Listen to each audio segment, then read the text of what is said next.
It's a hell of a deal to become the new head coach of the Detroit Pistons. Me and Big Kev are going to break it all down. But first, we got to play that intro.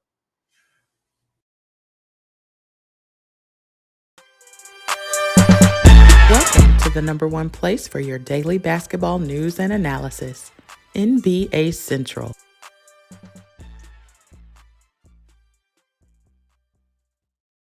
Now, after it was first initially rumored that the Pistons had offered Monty Williams the job and he turned it down, we then, over the last week or so, have been hearing that they're going to aggressively go after him, that they were preparing a large offer. Big Kev, Monty Williams got offered a 6-year, $72 million deal to become the new head coach of the Detroit Pistons. This is one of the longest and largest deals that a coach is ever going to get, period, bro. Like, that's wild to get that amount of money over that and that length of contract. Monty Williams is going to have more than enough time to come in, set an organization. He really gets to build a program and really get to see these young guys that have a nice young roster down there and develop them. Big Kev, how you feeling about this move, man?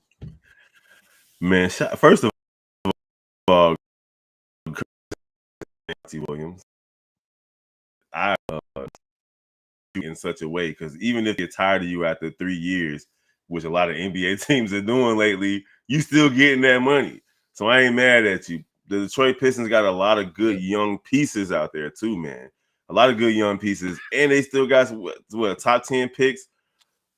You all right, man? You still thinking about the money? It's hard to breathe thinking about how much money he got. I'm happy your brother getting paid, bro. This brother getting paid. I'm never mad at that. Listen, man. Me, though, goddammit. I'm a Scottie Pippen his ass. It should have been me. They really wanted to sign me. I turned them. No, we're gonna Scottie Pippen this shit. Keep it going, kid.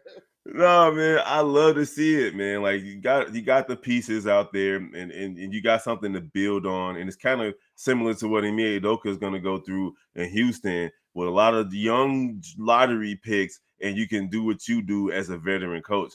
I'm not too bad. I'm not mad at the situation.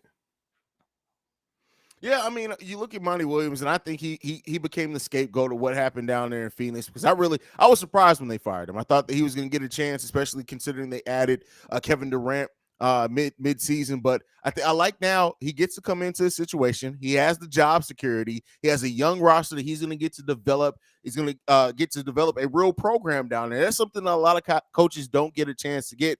I think it says something about how they view Monty Williams. Like, people forget, just like less than a decade ago, Monty Williams was looked as the new young coach that was going to come in and do some things, and he's never really quite gotten that situation. He always goes to these situations that ever since Charlotte, it was Charlotte at first, that just don't quite work out. And so I like that he's going to Detroit. It sucks that they're into the division of the Bulls, my team, but I think that Monty got everything he deserved from this one. He deserves a chance to really sit down and build something, and he's going to get that here.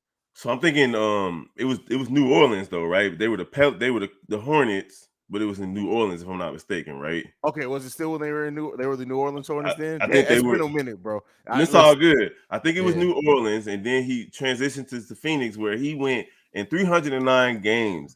309 games, Haize. He was at 194 and 115. That's a 63% win percentage. And then you're looking at averages of 115 points, 44 rebounds, about 30 assists.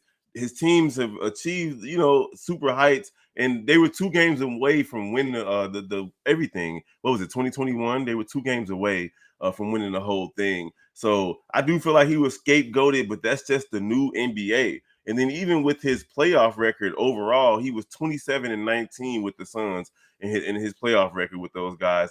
It just doesn't make sense that they got rid of him. But I think Detroit might have got a diamond in the rough here. For sure. They definitely take advantage of a coach who I don't think should have been fired. Like you said, his 1%, his career, he's won out of 703 games, he's won 367 of them. He has a 52% win percentage. While that doesn't sound amazing or anything, when you think about the fact that he did coach those New Orleans Hornets that were just a rough team, like he's a really good coach. Is he a perfect coach? No, but I also don't think we've gotten to see him in a situation where he doesn't come in with either team in turmoil or a team that has these high expectations right away. Like, they never had less than a 73 win season.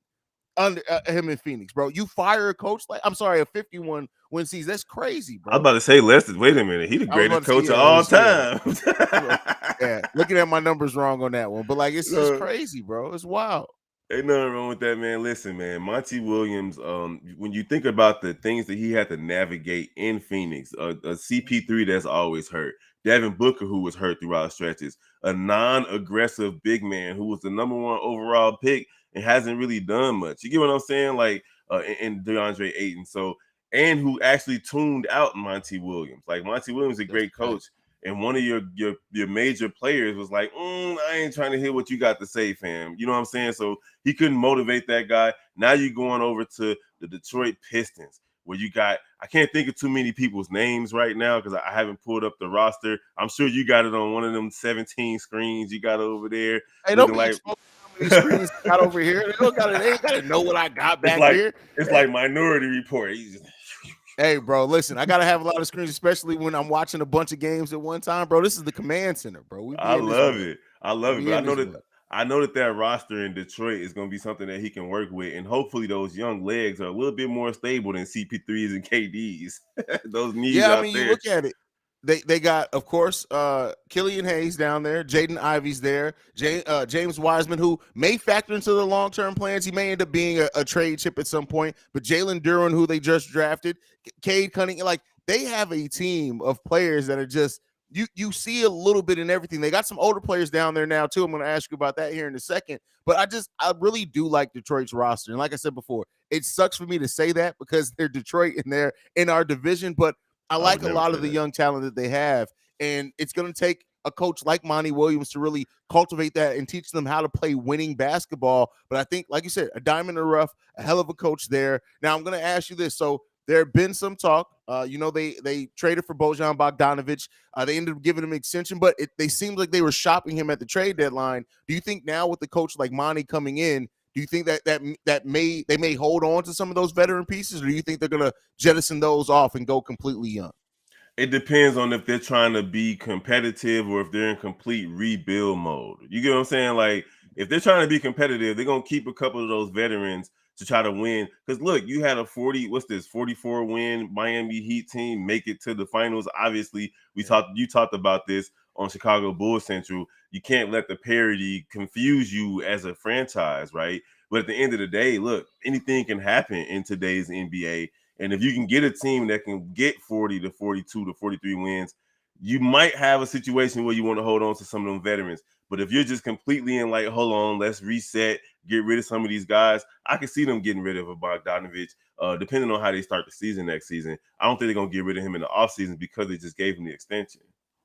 Yeah, I mean they have Bogdanovich down there. They got Corey Joseph down there. Who Corey Joseph isn't? It feels like he's one of those players that have been around the league forever, but I think he's still like in his early 30s. But those are two veterans that I look at and say they probably could hold on to probably throughout, maybe into the trade deadline. I don't know what Corey Joseph's contract situation is, so for all I know, he could be a free agent now once the offseason officially starts. But I think Monty's going to want to establish a culture. He's going to want to establish a play style. And you have to teach winning basketball, and that is the benefit of having vets, even when you're a younger roster that may not have the best outlook as far as winning a bunch of games. But I look at this like they are one or two players away from taking the leap to where they are a perennial playoff team. Like they're not that far off. Like it's Oh just yeah, one or two of those players, and they in the playoffs. That's it. especially when you take the play in into consideration, whereas it's like, okay, the play in is kind of like almost like a de facto playoff team. You feel me? Because like the Bulls didn't make the playoffs, but they did have a play in game, and we was all watching. I'm excited to see what he can do with this bevy of point guards that he got out there. RJ Hampton, Killian Hayes, Jaden Ivey, Corey Joseph, and Jaden Ivey is supposed to be the future, but Killian Hayes is only 21. RJ Hampton is also 21. Like it's just so much to work with. Dang, RJ Hampton's 21. And that's That something. No, he's that's 22. My crazy. bad. He's 22. That's So still it feels another one who feels like he's been around for like three. Wait, he's been in the league like 22. he's only 22 and he's on a super duper minimum salary. He's only making $485,000, bro. That's crazy. So he got a lot to work with out there, man, and Yeah. and it's gonna be fun to see. I mean, obviously, we don't want them to kill the Bulls because at the end of the day, Detroit teams are the teams that Chicago teams feel good about playing against for the most part, except for when Verlander was in Detroit Tigers. I feel that. I feel that.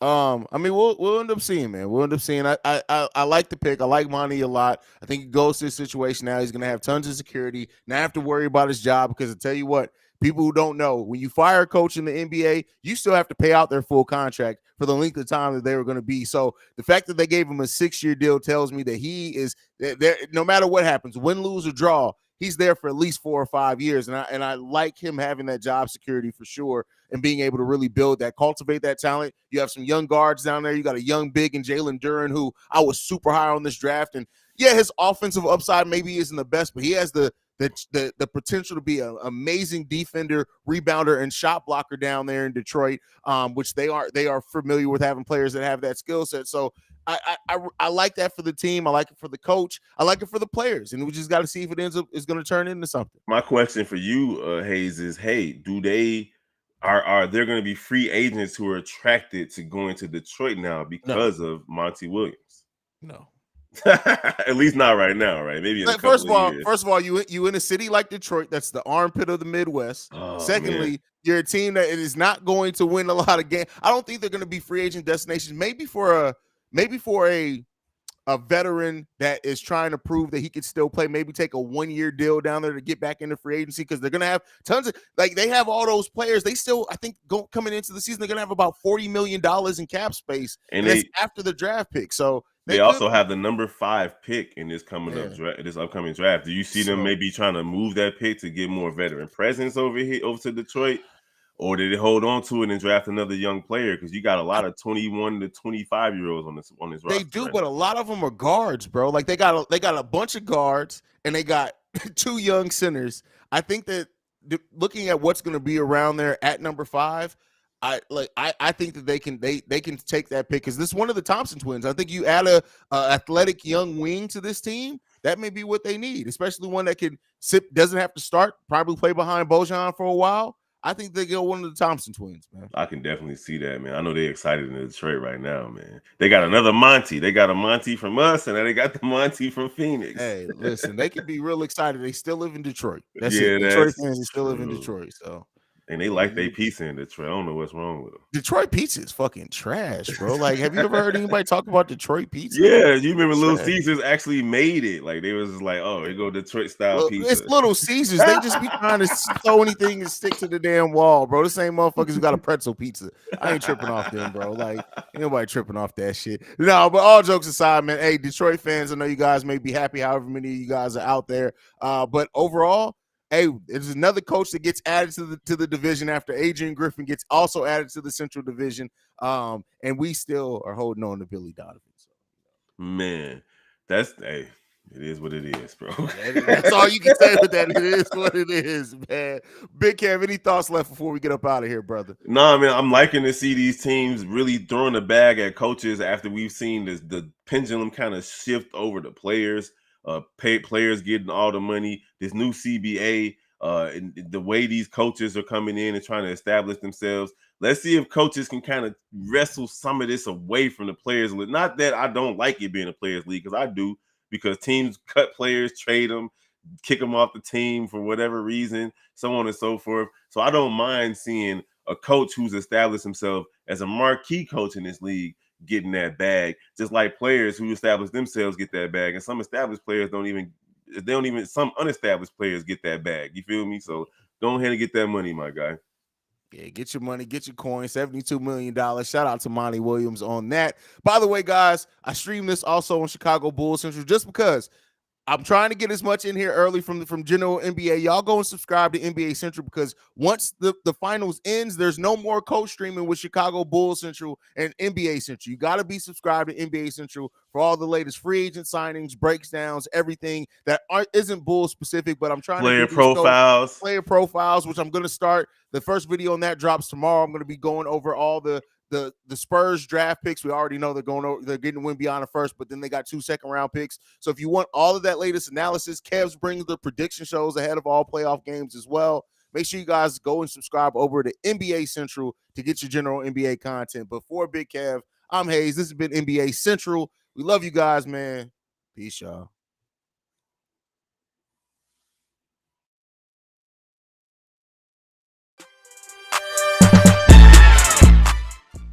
This has been a presentation of the Breaks Media.